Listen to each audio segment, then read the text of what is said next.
আকাশবাণী খবর পড়ছি চঞ্চল ভট্টাচার্য। প্রথমে বিশেষ খবর। কেন্দ্র উত্তরপ্রদেশে দেশের ষষ্ঠ সেমিকন্ডাক্টর ইউনিট স্থাপনের সিদ্ধান্ত অনুমোদন করেছে। মন্ত্রিসভার এই সিদ্ধান্ত দেশের উন্নতি এবং উদ্ভাবনকে ত্বরান্বিত করবে বলে প্রধানমন্ত্রী জানিয়েছেন। ছত্তিশগড়ের বিজাপুরে প্রায় ২১ দিন ধরে চলা মাওবিরোধী অভিযানে ১৬ জন মহিলা মাওবাদী সহ ৩১ জন নিহত হয়েছে। Global Times, Xinhua news agency, TRT world নামে ৩টি এক্স হ্যান্ডেল ভারতে বন্ধ করে দেওয়া হয়েছে। রাশিয়া ও ইউক্রেনের মধ্যে ইস্তাম্বুলে শান্তি বৈঠকে রুশ রাষ্ট্রপতি অংশ নেবেন না। খেলো ইন্ডিয়া যুব গেমসে মহারাষ্ট্র ১৪৯টি পদক জিতে তালিকার শীর্ষে রয়েছে। আসছে বিস্তারিত খবরে। কেন্দ্রীয় সরকার উত্তরপ্রদেশের জেওয়ার বিমানবন্দরের কাছে দেশের ষষ্ঠ সেমিকন্ডাক্টর ইউনিট স্থাপনের সিদ্ধান্তকে অনুমোদন করেছে। তথ্য সম্প্রচার মন্ত্রী অশ্বিনী বৈষ্ণব নতুন দিল্লিতে সংবাদ মাধ্যমকে জানান, ভারতের সেমিকন্ডাক্টর মিশনে স্থাপিত এই ইউনিটটি এইচসিএল এবং ফক্সকনের সঙ্গে এক যৌথ উদ্যোগে নির্মিত হবে। তিনি বলেন, এইসব প্ল্যান্ট প্রতি মাসে ২০,০০০ ওয়েফার ডিজাইন করবে। এছাড়াও এই ইউনিট প্রতি মাসে ৩,৬০,০০,০০০ ইউনিট তৈরির ক্ষমতা রাখবে। তিনি আরও জানান, জেওয়ারের এই ইউনিটটিতে ৭০০ কোটি টাকা বিনিয়োগ করা হবে। टोटल 3,700 करोड़ का इन्वेस्टमेंट है इसमें। ये प्लांट में 20,000 वेफर पर मंथ की कैपेसिटी होगी और जो चिप्स इससे बन के निकलेगी उसकी capacity 36 million chips per month का इसका रहेगा। अच्छा प्लांट है, बहुत ही एडवांस टेक्नोलॉजी। इसमें वेफर लेवल पैकेजिंग का एक टेक्नोलॉजी होता है, वो इसमें लगेगा, विच मीन्स एंटायर वेफर के साथ सबस्ट्रेट को जोड़कर कंप्लीट उसकी एडवांस्ड पैकेजिंग का। প্রধানমন্ত্রী নরেন্দ্র মোদী বলেছেন, উত্তরপ্রদেশে এই সেমিকন্ডাক্টর ইউনিট প্রতিষ্ঠার বিষয়ে মন্ত্রিসভার সিদ্ধান্ত দেশের উন্নতি এবং উদ্ভাবনকে ত্বরান্বিত করবে। সমাজ মাধ্যমে এক বার্তায় তিনি জানান, এটি তরুণদের জন্য বিপুল সুযোগ তৈরি করবে। সেমিকন্ডাক্টর বিশ্বে ভারতের অগ্রগতিকেও ত্বরান্বিত করবে। কেন্দ্রীয় স্বরাষ্ট্রমন্ত্রী অমিত শাহ বলেছেন, কেন্দ্রীয় মন্ত্রিসভার ষষ্ঠ সেমিকন্ডাক্টর ইউনিটের অনুমোদন প্রযুক্তিগত শক্তির কেন্দ্র হিসেবে এগিয়ে চলার আরেকটি গুরুত্বপূর্ণ পদক্ষেপ। অপারেশন সিঁদুরের সাফল্য নিয়ে দেশব্যাপী ১১ দিন প্রচার অভিযান শুরু হয়েছে। তিরঙ্গা যাত্রা নামে এই অভিযানের লক্ষ্য পাকিস্তানের বিরুদ্ধে ভারতীয় সশস্ত্র বাহিনীর সাফল্যকে তুলে ধরা। প্রাক্তন সেনা, সমাজকর্মী, সামাজিক সংগঠনের পাশাপাশি বিশিষ্ট বিজেপি নেতারাও এই কর্মসূচিতে অংশগ্রহণ করছেন। এ মাসের ২৩ তারিখ পর্যন্ত এই অভিযান চলবে। অপারেশন সিঁদুর কিভাবে পাকিস্তান ও পাক নিয়ন্ত্রিত কাশ্মীরে ভারত জঙ্গি ঘাঁটি ধ্বংস করেছে, এই অভিযানের মাধ্যমে সেগুলিকে তুলে ধরা হবে। ত্রিপুরার আগরতলায় রবীন্দ্র শতবার্ষিকী ভবন প্রাঙ্গণ থেকে গতকাল একটি তিরঙ্গা র্যালি বের করা হয়। এই র্যালিতে উপস্থিত ছিলেন রাজ্যের মুখ্যমন্ত্রী অধ্যাপক ডাক্তার মানিক সাহা, কৃষিমন্ত্রী রতনলাল নাথ সহ আগরতলার শিল্পী, সাহিত্যিক, আইনজীবী ও চিকিৎসকরা। সমাজের বিভিন্ন পেশার মানুষ এই পদযাত্রায় পা মেলান। আকাশবাণী সংবাদ বিভাগ এই উপলক্ষে ভারতের বীর সৈনিকদের উদ্দেশ্যে শ্রদ্ধা নিবেদন করছে। আজ আমরা পরমবীর চক্র ভূষিত ক্যাপ্টেন বিক্রম বাট্রাকে স্মরণ করছি। ক্যাপ্টেন বাট্রা হিমাচল প্রদেশের পালামপুরের বাসিন্দা ছিলেন। কার্গিল যুদ্ধের সময় দ্রাস সাবসেক্টরে ১৯৯৯ সালের ৭ই জুলাই প্রতিকূল আবহাওয়া সত্ত্বেও তিনি ৪,৮৭৫ পয়েন্টে আরোহণ করেন। শত্রুদের উদ্দেশ্যে গ্রেনেড ছুড়ে ওই জায়গাটিকে দখলমুক্ত করেন, কিন্তু এই অভিযান চালানোর সময় তিনি যে গুরুতরভাবে আহত হন তার জন্য মৃত্যুবরণ করেন। পাকিস্তানের সঙ্গে সাম্প্রতিক সংঘাতে তুরস্কের হাতিয়ার ব্যবহারের দিকটি প্রকাশ্যে আসায় দিল্লির জওহরলাল নেহরু বিশ্ববিদ্যালয় তুরস্কের ইনোনু বিশ্ববিদ্যালয়ের সঙ্গে সমঝোতা স্বাক্ষর পত্র স্থগিত করে দিয়েছে। সামাজিক মাধ্যমে এক বার্তায় জেএনইউর পক্ষ থেকে জানানো হয়েছে, জাতীয় নিরাপত্তার কথা বিবেচনা করেই এই সিদ্ধান্ত। কর্মরত অবস্থায় সীমান্ত পেরিয়ে পাকিস্তানে ঢুকে পড়ার অভিযোগে পাক রেঞ্জার্সের হাতে আটক বিএসএফ জওয়ান পূর্ণম কুমার সাউকে গতকাল মুক্তি দেওয়া হয়। পাঞ্জাবের ফিরোজপুর সেক্টরে আন্তর্জাতিক সীমান্তের কাছে কৃষকদের সুরক্ষা দেওয়ার কাজে নিযুক্ত থাকা ওই জওয়ান গত ২৩শে এপ্রিল অসাবধানতাবশত আন্তর্জাতিক সীমান্ত পেরিয়ে পাকিস্তানে ঢুকে যায়। বাংলাদেশি দুষ্কৃতীদের হাতে অপহৃত ভারতীয় কৃষক উকিল বর্মন অবশেষে মুক্তি পেয়েছেন। পুলিশ সূত্রে জানা গেছে, তাকে ভারতীয় সীমান্তরক্ষী বাহিনীর হাতে তুলে দেওয়া হয়েছে। সামাজিক মাধ্যমে আপত্তিকর পোস্ট করায় পূর্ব বর্ধমানের কাটোয়া থানার দাইহাটের মোকামপাড়া থেকে গত রবিবার মিলন শেখ নামে এক যুবককে গ্রেফতার করেছে কাটোয়া থানার পুলিশ।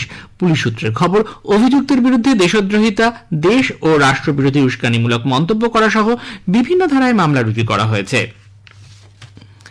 জম্মু কাশ্মীরের হীরানগর সেক্টরে সীমান্ত এলাকার বাসিন্দাদের জন্য ৬০০টি নতুন বাংকার বানানোর কথা ঘোষণা করেছেন প্রধানমন্ত্রীর দপ্তরের কেন্দ্রীয় প্রতিমন্ত্রী জিতেন্দ্র সিং। সাংবাদিকদের সঙ্গে কথা বলার সময় তিনি জানান, সীমান্ত এলাকার অধিবাসীদের সুরক্ষার জন্য ইতিমধ্যেই ব্যক্তিগত ও সমষ্টিগত ২,০০০ বাংকার তৈরি করা হয়েছে। ছত্তিশগড়ের বিজাপুর জেলার তেলেঙ্গানা সীমান্তে কার্ডেগুট্টা পাহাড়ে প্রায় 21 দিন ধরে চলা মাওবিরোধী অভিযানে 16 জন মহিলা মাওবাদী সহ 31 জন মাওবাদী নিহত হয়েছেন। বিজেপুরে আয়োজিত এক সাংবাদিক সম্মেলনে কেন্দ্রীয় রিজার্ভ পুলিশ বাহিনীর মহানির্দেশক জ্ঞানেন্দ্র প্রতাপ সিং, ছত্তিশগড়ের পুলিশের মহানির্দেশক অরুণ দেব গৌতম এবং বিজাপুর পুলিশের সুপার জিতেন্দ্র কুমার যাদব জানিয়েছেন, 21 এপ্রিল থেকে 11 তারিখ পর্যন্ত চলা এই অভিযানে মোট 21টি এনকাউন্টার হয়েছে। সেলফ লোডিং রাইফেল, আধা স্বয়ংক্রিয় অস্ত্র এবং 450টি আইইডি সহ মোট 35টি অস্ত্র উদ্ধার করা হয়েছে। 214টি বাংকার এবং মাওবাদীদের আস্তানা ধ্বংস করা হয়েছে। সমাজ মাধ্যমে এক বার্তায় কেন্দ্রীয় স্বরাষ্ট্রমন্ত্রী অমিত শাহ এই অভিযানকে আগামী বছরের 31শে মার্চের মধ্যে দেশকে নকশাল মুক্ত করার সংকল্পের ঐতিহাসিক সাফল্য বলে অভিহিত করেন। Bharat global Times, Xinhua news agency এবং টিআর ওয়ার্ল্ড নামে 3টি এক্স হ্যান্ডেল নিষিদ্ধ করেছে। সূত্রের খবর, এই সংবাদ সংস্থাগুলো দেশে পাকিস্তানের হয়ে মিথ্যা খবর প্রচার করছে বলে অভিযোগ। গ্লোবাল টাইমস একটি ইংরেজি সংবাদপত্র যা দৈনিক সংবাদপত্রের আড়ালে এই প্রচার চালাচ্ছে। এর মালিকানা চীনের কমিউনিস্ট পার্টির। জিনহুয়া নিউজ এজেন্সি গণপ্রজাতন্ত্রী চীনের সরকারি সংবাদ সংস্থা, আর টিআরটি ওয়ার্ল্ড হল তুরস্কের সরকারি সম্প্রচার সংস্থা। তথ্য সম্প্রচার ও সংসদ বিষয়ক প্রতিমন্ত্রী ডক্টর এল মুরুগান আজ ত্রিপুরা সফর করবেন। সফরকালে তিনি আকাশবাণীর আগরতলা ও বিলোনিয়া কেন্দ্র পরিদর্শন করবেন। এছাড়াও সাবরুমে যাবেন তিনি। কলকাতার শ্যামাপ্রসাদ মুখার্জি বন্দর হুগলি নদীতে ঐতিহ্যবাহী পর্যটনে উৎসাহ দেওয়ার জন্য তাদের 3টি পুরনো লঞ্চকে ভাড়া দেওয়ার সিদ্ধান্ত নিয়েছে। 1990 সালে তৈরি পিএল রূপসা, পিএল হুগলি এবং পিএল গোপাল মূলত হুগলি নদীতে বড় বড় জাহাজকে পথ দেখানোর কাজ করত। বর্তমানে এই 3টি স্টিমারকে নদীবক্ষে ভাসমান রেস্তোরাঁ, বিবাহ সহ বিভিন্ন শুভ কাজ অথবা কোনো অনুষ্ঠানে ব্যবহার করার জন্য উদ্যোগ নেওয়া হয়েছে। মুম্বাইগামী ইন্ডিগো বিমানে গতকাল বোমাতঙ্কের সৃষ্টি হয়। সিকিউরিটি চেকিং এর সময় এক যাত্রী জানান বিমানে বোমা রাখা আছে, তবে বিমানে বোম স্কোয়াডের তল্লাশি চালানো হলেও কিছু পাওয়া যায়নি। এ খবর প্রচারিত হচ্ছে আকাশবাণী থেকে। আমাদের সংবাদ শোনা যাবে ইউটিউব চ্যানেল আকাশবাণী সংবাদ বাংলা, ফেসবুক ও ইনস্টাগ্রাম আকাশবাণী সংবাদ কলকাতা এবং এক্স হ্যান্ডেল এআইআর নিউজ কলকাতাতে। রাশিয়া জানিয়েছে তুরস্কের ইস্তাম্বুলে ইউক্রেনের সঙ্গে আজ যে সরাসরি শান্তি বৈঠক অনুষ্ঠিত হবে সেখানে রাষ্ট্রপতি ভ্লাদিমির পুতিন অংশ নেবেন না। ক্রেমলিন সূত্রে জানানো হয়েছে রাষ্ট্রপতির সহকারী ভ্লাদিমির মেডিনস্কি রুশ প্রতিনিধি দলের নেতৃত্ব দেবেন। এর আগে ইউক্রেনের রাষ্ট্রপতি ভলোদিমির জেলেনস্কি বলেছিলেন, রাশিয়ার রাষ্ট্রপতি রাজি থাকলে তিনি তার সঙ্গে ব্যক্তিগতভাবে সাক্ষাৎ করবেন। দুটি দেশের মধ্যে শান্তি ফিরিয়ে আনতে যা যা করণীয় তিনি সবকিছু করতে প্রস্তুত বলে জানান। মার্কিন রাষ্ট্রপতি ডোনাল্ড ট্রাম্প গতকাল কাতার সফরকালে 1,20,000 কোটি মার্কিন ডলারের একটি অর্থনৈতিক চুক্তি স্বাক্ষর করেছেন। সফরকালে তিনি জানান, কাতারের সঙ্গে মার্কিন যুক্তরাষ্ট্রের 24,000 কোটি টাকার বেশি বিভিন্ন অর্থনৈতিক চুক্তি হয়েছে। এর মধ্যে রয়েছে বোয়িং বিমান এবং জিই সংস্থার সঙ্গে কাতার এয়ারওয়েজের মধ্যে একটি চুক্তি। এই চুক্তি অনুসারে কাতার এয়ারওয়েজকে বিমানের ইঞ্জিনের যন্ত্রাংশ বিক্রি করা হবে।